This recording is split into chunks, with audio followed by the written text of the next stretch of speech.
Kyler Murray, the 2022 season as the quarterback 7 in fantasy points per game. But that's a little deceiving. He would have been about the quarterback 4 or 5 had he not really played that week 14 game against New England. He had one attempt, completed one pass for 9 yards, and rushed the ball 3 times. So take away that, and his season looks a little bit different in a points per game basis. In fact, Kyler Murray was coming off of 3 straight games where he was a top 8 quarterback, and 2 of those 3 games, 26 or more fantasy points. It seemed like he was really hitting his stride. He had 56 or more rushing yards in 2 of the last 3 games coming into that week 14 game against New England, and even had 100 rushing yards back in week 6 against Seattle. So for a player like Kyler Murray, it's unfortunate that he suffered an ACL tear in that New England game, and it seems like a pretty serious injury. The trajectory seems to be that he's going to miss up to 4 weeks of the beginning of the season. This is later on in the season than the ACL tear that Joe Burrow suffered a couple years ago. And we remember Joe Burrow barely made it to week 1. So I anticipate that Kyler Murray is going to miss the first 4, maybe 6 games of the season. And even you're not going to see him running for 50, 60, or even 100 yards in probably the rest of the season. Like, I would be surprised to see him get up to that for the first 5 or 6 games, or it wouldn't surprise me at all if he rushes for no more than about 20 or 30 yards max each game for the rest of the 2023 season. Now, his contract is one where there's been some chatter. Are the Cardinals going to move on from Kyler Murray? What can they get in the trade? Obviously, the NFL don't really mean much. The only thing that matters is guaranteed money for quarterbacks. And Kyler Murray had just signed an extension in the 2022 season, where, if you remember, there was the awkward study hall phrase in his contract, and then it was taken out after there was public embarrassment about it. Now Cliff Kingsbury is fired and Keim is out as GM. There's been chatter about Sean Payton possibly taking over not only as the head coach, but also as GM. And there's been a lot of love that Sean Payton has shown over the years toward Kyler Murray. And there aren't very many GM plus head coaching opportunities. And you know how Sean Payton would want his hands on a lot of things in the Cardinals organization. From a contract perspective, 2023 is actually a pretty generous year for the Cardinals to build pretty extensively around Kyler. It's unfortunate that he's probably going to miss the first couple of games because his cap hit is only about $16 million this year, and a dead cap of $97 million. There's no way that Kyler Murray is getting moved. In fact, based on Spotrac.com, the potential out noted there is in 2028. It's 6 years, $219 million. Finally, he'll get a 0 dead cap at that point. The dead cap is at $7 million in 2027. So he's pretty locked into the Cardinals over the next 4 years, pretty much no matter what, aside from a trade and renegotiation of salary. It's going to be interesting also whether DeAndre Hopkins is moved in this offseason and how that can affect Kyler Murray. However, at the beginning of the season, when Kyler was throwing to Marquise Brown and Rondell Moore and Greg Dortch, we saw 3 of his first 4 games as a top 9 quarterback, 20.6, 26.9, 23.9 fantasy points during that span. If he can get an extra passing touchdown or the sprinkling in of the rushing, I'm just concerned that he's going to lack the 26 fantasy point upside that we had seen 3 different times this past year in 10 games where he played majority of snaps. So Kyler Murray is one of those players that we've seen high upside from him before. But if we look at the quarterback rates at which he hit 25 fantasy points, Kyler Murray ranked as the quarterback 10 with 15.7% of his games at top 5 quarterback. take out that bad game, it's closer to that 22-24% in the same range as the Joe Burrows and Jared Goffs of the world, the Trevor Lawrences. I think that he falls into that high third tier behind Hurts, Mahomes, and Allen for next year, and then also behind Lawrence and Burrow. I think he fits into that Justin Fields, Lamar Jackson tier where they can get into that tier 2 or even into that tier 1, but there's more risk. And so I think with Kyler, he's a risky third tier upside quarterback. If you're drafting in best ball or in other places, you're obviously monitoring how he's going to progress this offseason. But with the later ACL tear, it's going to be something that I will take him at the right price, but I'm not going hog wild, and I'm not going to probably go after him for value. He might be a later stack if I'm considering stacking him with Marquise Brown. If we look at what Marquise Brown did during the first half of the season before DeAndre Hopkins came through week 6, Marquise Brown was getting targeted 11 times, 17 times, 11 times, 10 times, 9 times with DeAndre Hopkins gone. So there is clear chemistry between Kyler Murray and Marquise Brown. I'm in on that. So if we get a good value in Marquise Brown and Kyler Murray's making good progress, I could see Kyler Murray as one of those tier 3 quarterbacks that I wouldn't mind pairing with another upside quarterback, a Burrow and a Lawrence in the middle round.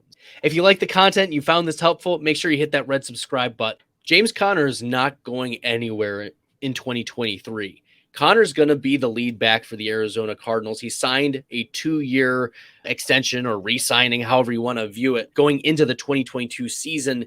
He has a 9.75 dead cap hit. And James Conner was not disappointing. He finished as the running back 9 in fantasy points per game, just a little down from his running back 7 the previous year. He improved his yards per carry from the previous season. He rushed for 782 yards, which that's the most rushing yards he's had since 2018. He did drop down 10 touchdowns from 18 down to 8. But he had more receptions. He still had 300 receiving yards. So almost 1,100 total yards for James Conner in 13 games. James Conner just gets the opportunity. 6th in snap share among running backs, 8th in opportunity share, 9th in fantasy points per game. He did drop the ball a lot out of the backfield, but it was encouraging to see him continue to get involved in the pass catching. And number 13 among running backs in evaded tackles. He wasn't breaking off a lot of runs, only a 3.3% breakaway run rate. He's not super agile. His juke rate was 27.9%, so 20th among running backs. He's just one of those above average grinders who's going to get a lot of volume. And that's why he's going to be in that running back 1 conversation for next year, especially with Kyler Murray expected to miss for the first few games of the season.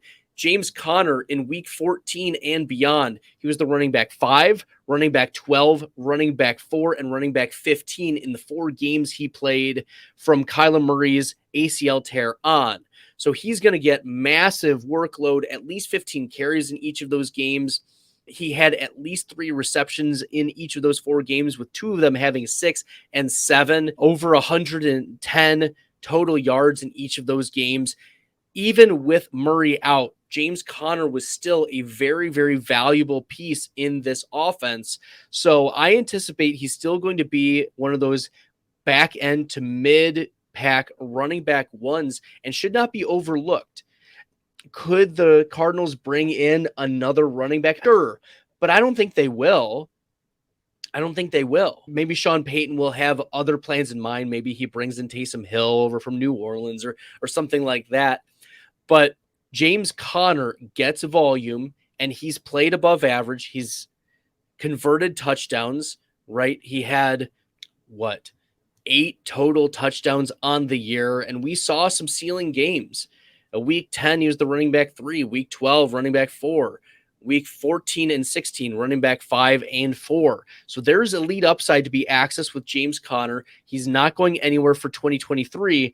And if we're getting any discounts on him, I'll be pouncing on a James Conner, I don't think that he's going to be a fade for me at the right value. Like I'll be comfortable taking him in the late third round if that's where his ADP is going to be. I don't have the way too early ADPs quite up on me yet, but I would be comfortable taking James Conner as a very solid running back too, because I think that's where the people, the world, the general consensus is going to value James Conner, and I'll be happy drafting him there. I understand that he gets his injuries, but to be able to access top 4, 5, 6 running back weeks, that's James Conner, even with Kyler Murray out, and that's the sample that we were able to see. Heck, even with Kyler Murray in, we saw some games like running back 38, running back 34, running back 40, right? Maybe it's even better for James Conner's value at the beginning of the year when he's getting volume. James Conner would be a nice pair with one of those later rookie running backs that Connor's going to get volume early. He's going to get healthy. And then by the end of the season, you expect that one of your other later rookie running backs is going to take over for if Connor gets hurt, or if the Cardinals take a rookie running back in the second or third round and they want to see more of him later on in the season. I wouldn't mind taking Connor with the upside in mind in best ball for 2020. Rookie running back Keontae Ingram really didn't do much with his opportunities. He had 27 rush attempts, 4 total receptions. He only averaged 2.2 yards per carry. Only one game where he had more than 5 carries. And, he was used a little bit near the end of the season. The San Francisco game finally got over 30% snap share. It was only the second time in the season where he had over 30% snaps. But yeah, Keontae Ingram is more of that bubble running back that I'm not excited about taking late on, even if James Conner gets hurt. Like, I'm not looking at Keontae Ingram as he's going to fill in. Like, the Cardinals were very quick to say, like, even with Darrell Williams out, gone for the season, or Benjamin, they let go. It's not going to be Keontae Ingram. They're going to probably sign another veteran running back grinder that might be able to give blows to James Conner, but it's not going to be Keontae Ingram. So in even the deepest of best ball drafts for this coming season, I'm not looking to put Keontae Ingram on any of those teams. He just simply offers no upside. A mid to late 6th round draft pick out of USC. He's 23 years old and didn't offer a lot out of college, a 45th percentile college target share. Nothing stands out. Super athleticism, like 80th percentile speed score, sure. But like, you can find any of those. His burst was mediocre. His agility was terrible.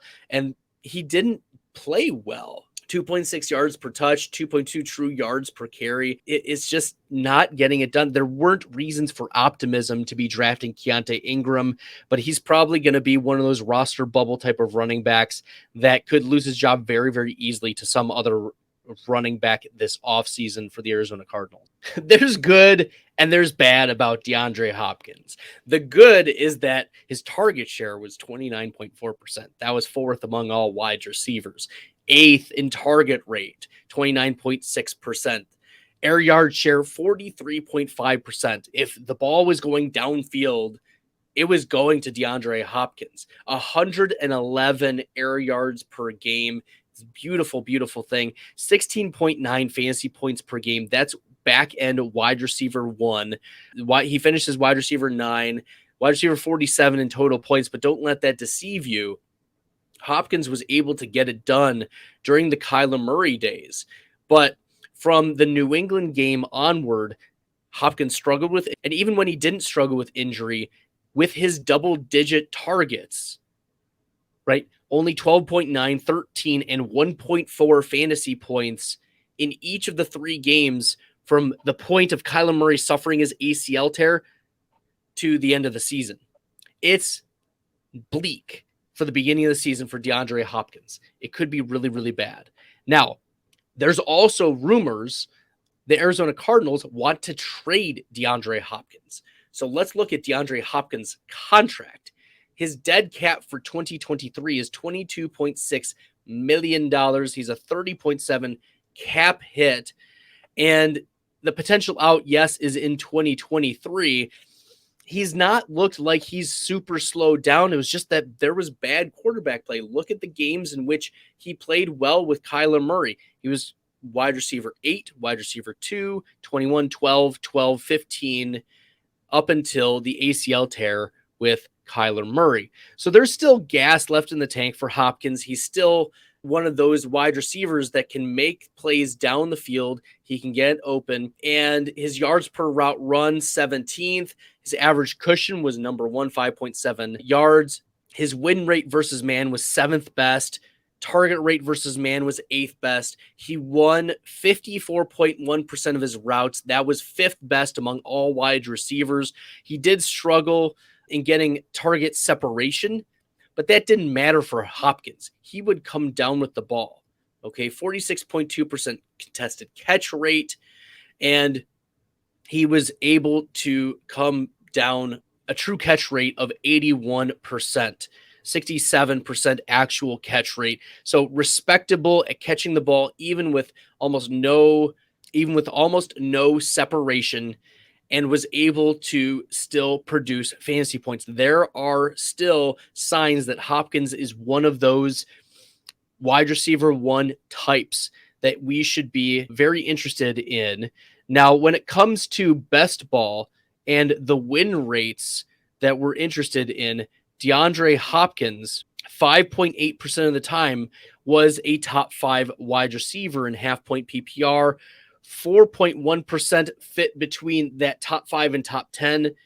Almost 18% of the time, he was between top 10 and top 18. And almost 30% of the time, he was a flex. So nearly 60% of the time, he made your best ball lineups. He just wasn't accessing the elite upsides of the Kupps or the Jamar Chases or the Tyreek Hills. I think long gone are those days where he's going to get into that 15 to 25% of the weeks where he is in that top 5 conversation. But fitting him in with the CD Lambs of the world, even the Stephon Diggs, and the level of upside that Hopkins can access, if he lands in a different spot, I could see him being that, reclaiming some of that upside, seeing him jump into even back into a mid-pack wide receiver 1. But I think being in that top 2, top 3, top 4, I think those days are gone. Hopkins will be about 31 when the season starts. We've seen older wide receivers like Hopkins or Antonio Brown be productive wide receivers even past the age apex. But we do need to temper expectations. He's probably not going to access elite upside like we've seen in the past. And depending upon where he lands, we've seen him succeed even with competition from another target hog. We saw him do that here in Arizona with Marquise Brown. So Hopkins is going to be a wide receiver that we're watching very closely. Where is he going to land? And what kind of upside can he access? Is the quarterback that he's going to land with, like if he falls into Chicago, for instance, he's going to get a lot of upside opportunity with Justin Fields, because he's going to get almost all of the targets. Darnell Mooney is obviously not the type of alpha that DeAndre Hopkins is. And I think the New York Giants also might be an interesting landing spot, given that it's what, Isaiah Hodgins that DeAndre Hopkins would have to compete with, Richie James. Yeah, Wan'Dale Robinson out of the slot. DeAndre Hopkins would be still the wide receiver 1 on those. I wouldn't worry about any target competition based on those couple landing spots. I would be very interested to see where he lands, but also what kind of value can we get out of Hopkins? If he's falling outside of the top 12 of wide receivers in drafts, I would want in on DeAndre Hopkins in best ball drafts for this year. If DeAndre Hopkins leaves the Arizona Cardinals, is traded, or is somehow ending up on another team, Hollywood Brown is poised to be a big time winner. We saw Hollywood Brown finish as a top 11 wide receiver in 3 of his first 5 games with the Arizona Cardinals. And Hollywood Brown's not going anywhere for 2023. He's signed his 5th year option, was picked up and exercised by the Cardinals going into the 2022 season. And I wouldn't be surprised if he is an extension candidate. He's on the last year of his deal with the Cardinals. He's going to be 26 years old when the season starts. And Hollywood Brown, a 23.7% target share, but that went down a little bit when Hopkins came back, but it also went down, Colt McCoy and David Blau and Trace McSorley throwing him the ball. We saw 10 or more targets in 4 of the first 5 games for Marquise Brown, including a 17 target game played against Jalen Ramsey. He finished 14 for 140, 106 air yards in that particular game. And Marquise Brown is not one of those wide receivers who's going to be a big time contributor when it comes to hitting those upside weeks, but he is going to be a wide receiver that hits like a top 10, top 18. He's a nice little flex play. Almost 30% of the time he was making it for your best ball teams. And he did suffer an injury, which I think also affected him later on in the season and his recovery. I think the injury plus Hopkins returning, but if Hopkins is gone and Hollywood is healthy, I think this is an interesting value play in getting Marquise Brown. He's always been a target hog. If we look back in 2021, Marquise Brown, a 26.7% target share. Back in 2020, a 26.3% target share. And even his rookie year, nearly 19% target share. So I think Hollywood Brown, if anything, is a value play given the news about DeAndre Hopkins. Hopkins, $34 million over the next 2 years, looking for an extension. But I think it's going to be the Cardinals who look to sign their newly acquired asset. The Cardinals traded a first-round pick to get Marquise Brown, a former first-round pick himself. And Marquise Brown is 5 years younger than DeAndre Hopkins. So let's not get too crazy here. He's played well enough. 27th in fantasy points per game. He petered off a little bit, as I said, near the end of the season, but he was a deep target hog as well. 21 deep targets, 17th in air yard share, 32.3, 1,060 air yards. He played almost all of the snaps and all of the routes, 12th among wide receivers in snaps and route participation. You can't be upset with what Marquise Brown gave you during the first half of the season. You were happy with that. And I think he'll replicate that high end to mid-pack wide receiver 2 as long as Hopkins is out moving next year. Even if Kyler Murray is out, I think Marquise Brown is going to command targets. And the Cardinals are also going to prepare for Kyler being out for the first few games. I think they sign a capable backup quarterback and look to be competitive during this final year of Kyler Murray being a reasonable price. And also, we'll see how Marquise Brown comes in financially, but the wide receiver market is pretty tight. So it might be just that the Arizona Cardinals lock up Marquise Brown and take some values elsewhere for the supporting cast. They still have Rondale Moore on their squad, so that may be an interesting play, and Greg Dortch as well. But Hollywood Brown is one of those value plays that I would be interested in seeing where his ADP falls, and maybe one of those players that I take at a value in best ball drafts in 2023. We have to hand it to Rondale Moore. He did improve from 2021 to 2022. He went from a 14% target share to a 19.5% target share.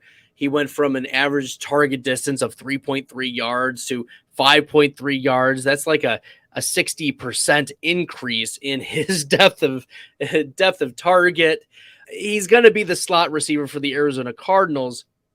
And looking at his game logs, we were able to see 4 games where Rondale Moore, 4 of his 8 games where he finished as a wide receiver 2, or not going to give you 25-point upside like your Hopkins or even your Marquise Hollywood Browns, but a forgotten wide receiver on this offense ultimately because Rondale Moore struggles with injuries.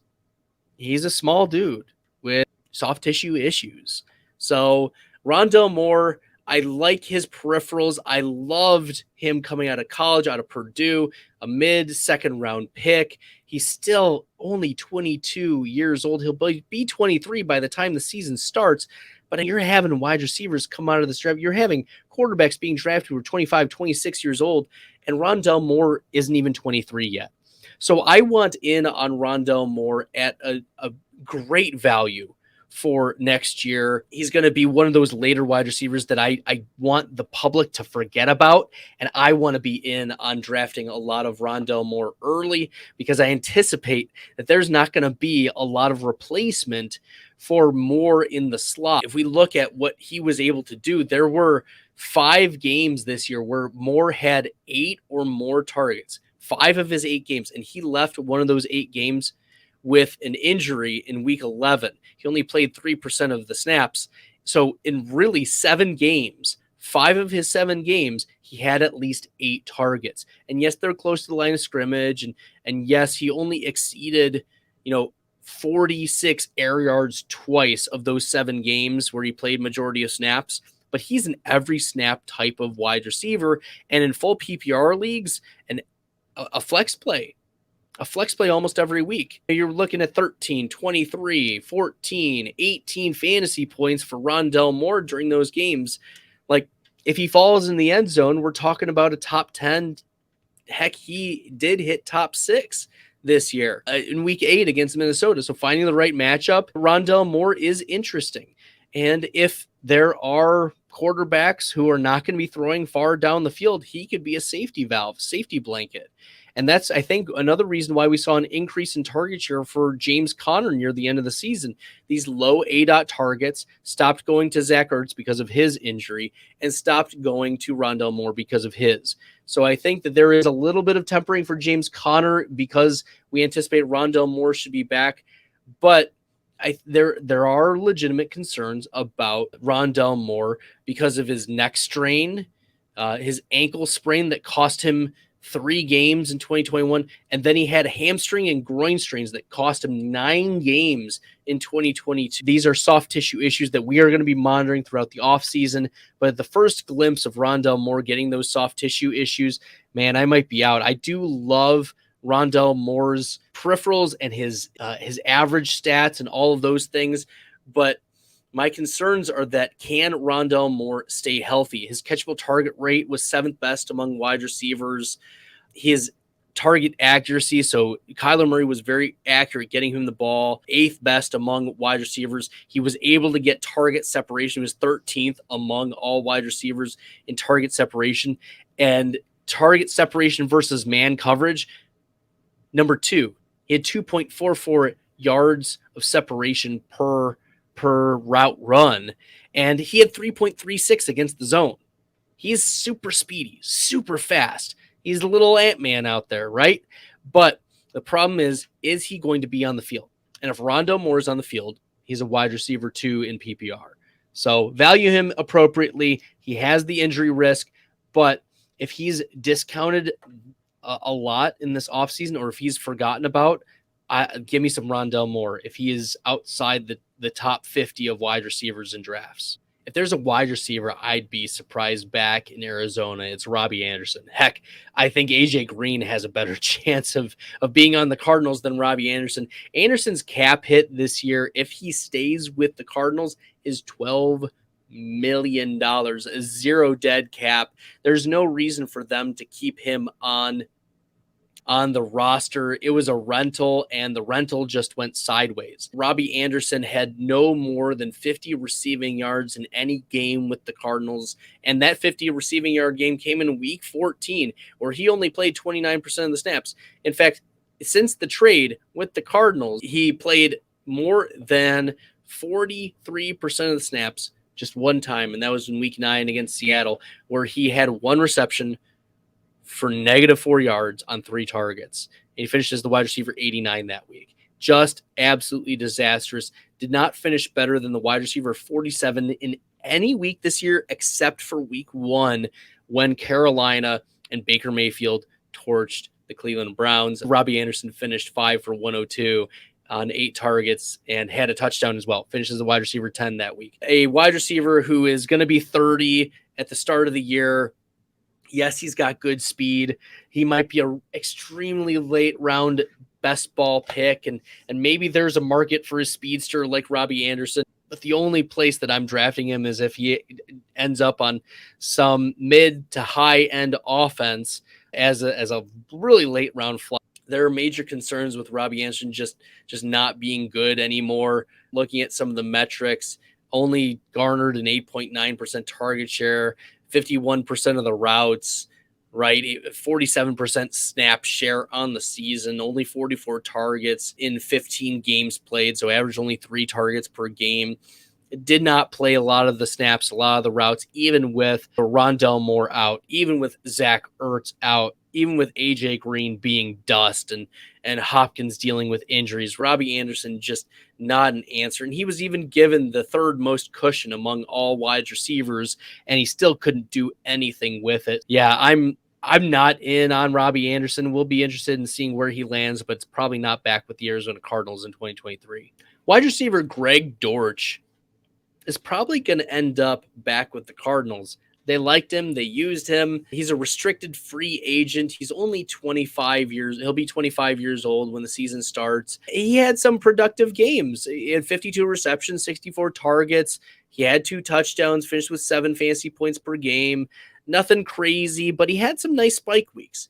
11% target share on the. He was second among all wide receivers with a 92.2% catchable target rate, second in target accuracy. So when Rondell Moore was not there primarily, Greg Dortch lined up in the slot and produced Rondell Moore type of numbers. He's not super speedy. He's not super fast. Ran a 4.59 40s, 5.7 173. He's virtually Rondell Moore, a less athletic version of Rondell Moore. But we saw on 4 different occasions Greg Dortch mustering double-digit targets. Week 3, 9 for 80 on 10 targets, finishes the wide receiver 19. Week 11, 9 for 103 on 10 targets, finishes the wide receiver 10. Week 16, 10 for 98, finishes the wide receiver 8 on the week, 11 targets, and 4 for 15, 97 air yards in that game, though, in week 17 against Atlanta. 10 targets, 3 red zone targets, and 2 touchdowns on the season. So Greg Dortch, the problem is maybe he's Rondell Moore insurance. Maybe he's going to push Rondell Moore given the good play that Dortch had this season. It's just that he plays the exact same position. So I don't know if there's going to be a lot of room for Dortch to get balls past his way. Maybe the Cardinals trade Rondell Moore for some other pieces or to give Dortch a spot. He's probably a lot less expensive. But this remains to be seen. I'm monitoring Greg Dortch. We've seen play well out of the slot. It's just a matter of, is he going to get opportunity? He's not super talented, so he doesn't have draft capital behind him. He was an undrafted free agent 2019. But we've seen some nice things. Like we have to give Dortch credit where credit's due, and he made the most of the opportunities he was given. Respect to Dortch. I hope he does well. I don't know if the Cardinals are going to be the place where he lands. Like if the Cardinals say, nope, we're good, we're going to trust that Rondell Moore stays healthy, then Greg Dortch, see ya. But I think it would actually be smarter to trade Rondell Moore away and keep Greg Dortch, see what assets these other wide receiver hungry teams are willing to give up, especially in a team that is going to be looking for a new head coach and is looking for a new GM. Dortch is a player that I think you take last round shots on in these way too early best ball drafts and just see what hits. We liked some of the targets, and as we know, target share is one of those repeatable processes. So if he earns the role, he's going to get a lot of targets out of the slot, and we like to see that. Good on Greg Dortch, good season, but a lot up in the air for 2020. Zach Ertz suffered an ACL tear in Week 10's game against the LA Rams. He only played 14% of the snaps in that game. And going into Week 10, Zach Ertz had 3 of his last 4 games as a top 8 tight end in PPR and was just consistently in that top 10 to top 12 range. He had 1 top 3 performance. He went 8 for 75 on 11 targets and 3 red zone targets in Week 2 against Vegas. But it's just that consistent mid to back end tight end 1 in PPR. As I said, he suffered the ACL tear in Week 10. At least it's a mid-season ACL tear, not one of those late-season ones where Kyler Murray may be projected to miss some games. Ertz said he was hopeful he'll be ready to go for Week 1 of 2023, but even if he suffers no setbacks in that rehab process, it's unlikely that he'll be cleared by the end of July. So we'll see. He might miss a couple games. At least he's a veteran, so we know that he doesn't need to be getting all those preseason games to know that he's ready. But it also remains to be seen how a new coaching staff and a new GM would use Zach Ertz. Ertz is tied to the Cardinals in 2023. The potential out is in 2024 for a $4 million cap hit, dead cap hit at $12 million on the books in 2024. And that's his age 34 season. So we could see Zach Ertz being a play here. He's a dead cap of 10 million. So the Cardinals are not moving off of Zach Ertz at all this season. It's not like Trey McBride really did a lot near the end of the season. McBride had one game where he finished as the tight end 2 on a week. And in week 17, he finished 7 for 78 and a touchdown. He came back and reprised his role against San Francisco, 3 for 41, right? Finished as the tight end 24 that week. Trey McBride was not someone who necessarily stepped in and played particularly well with Zach Ertz out, even in the games where Kyler Murray played. In the 3 games where Murray and McBride played, it was a total of 8 targets, a total of 6 receptions for 22 total yards during that span. So Zach Ertz is a difference maker and maybe relied upon more heavily if Kyler Murray's not going to be scrambling, not going to be as mobile. He'll be trusting Ertz in the middle of the field along with Rondell Moore. So I think that Zach Ertz, if he's on the field, could be a nice little later round tight end. Right now in the tight end percentages, Zach Ertz was 11% of the time at least a flex play for you in half point PPR. He averaged 9.2 fantasy points per game, which was 6th best among all tight ends, but he had no top 5 tight end weeks in half PPR. So if you're taking a tight end like Zach Ertz, he doesn't really have upside to add, but he does have a floor, which is something that not a lot of other tight ends can say. Like, you've got to think that Zach Ertz is a better pick than like your Greg Dulcich's of the world, your Gerald Everett's of the world, even Dawson Knox. Dawson Knox is tied to a better offense, but you're going to get more consistent production out of Zach Ertz. So maybe pairing Dawson Knox with a Zach Ertz might be an interesting pairing if you miss out on the Kelce's of the world. But it also comes down to where is Knox getting drafted, because you don't want to be taking a 7th round Dawson Knox along with a 9th round or 10th round Zach Ertz. It's just not going to make sense for you.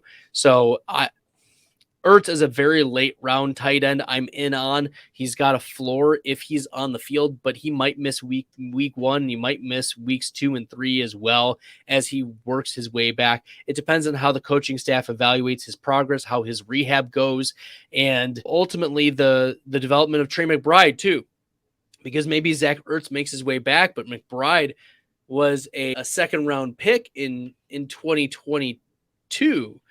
So maybe he develops as well and improves and gets better and beats out Zach Ertz for snaps later on in the season, and then nerfs a little bit of that late round Ertz value that you're hoping for.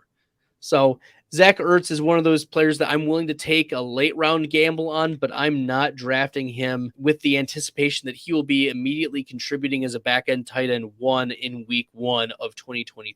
Trey McBride was a 2nd round pick in 2022 out of Colorado State, and he was forced into action a lot earlier than anticipated. McBride played more than 50% of snaps just once before Zach Ertz tore his ACL in week 10 against the LA Rams.